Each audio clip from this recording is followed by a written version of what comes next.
Most players say that Skirk loses almost 50% of her damage without Escoffier.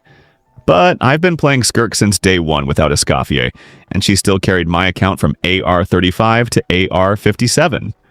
So today I'm going to show you how strong Skirk really is without Escoffier, what problems you might face, and some mistakes you should avoid. First, let's talk about Skirk's team comps.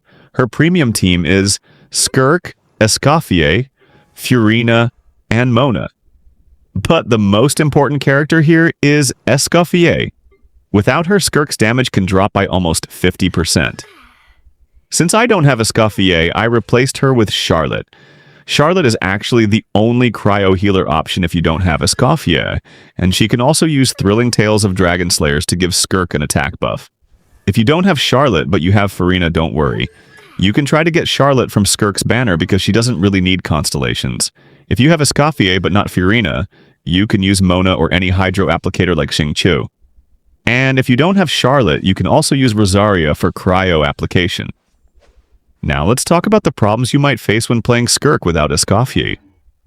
When I pulled Skirk, she was actually my first and only DPS character. From Adventure Rank 35 all the way to AR 57, she basically carried my entire account. But the first big problem I faced was weekly boss materials. If you only have one DPS like Skirk and her talents are not upgraded yet, defeating weekly bosses can be really difficult. At that time, I also hadn't completed the Mondstadt questline that unlocks the weekly boss domains for co-op. So I was trying to defeat those bosses alone with Skirk, which was almost impossible. My first advice is, if Skirk is your only DPS, make sure you unlock the weekly boss domains so you can defeat them with help from friends in co-op. Now let's talk about Skirk's build. For F2P players, I recommend the weapon Finale of the Deep. It gives a lot of attack, so you mainly need to focus on crit rate and crit damage. For artifacts, I'm using her signature set Finale of the Deep set.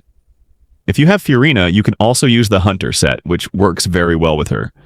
If you want to see her damage without Escoffier, you can check my latest Shorts video where I show her gameplay. Even without Escoffier, she can still carry your account. I've been clearing level 90 Stygian bosses since the day I pulled her.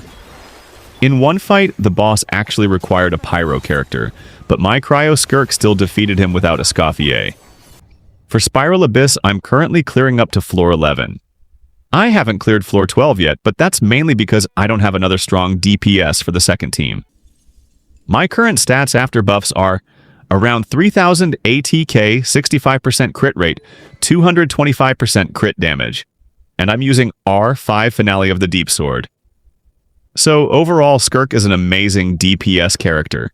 Of course, she performs best with Escoffier, but even without her, if you have Furina, you're already halfway there. You just need a cryo support like Charlotte. If you want to see how Skirk performs without Escoffier, check my Stygian boss gameplay on the channel. And if you have any questions, feel free to ask in the comments. I'll try my best to help you guys.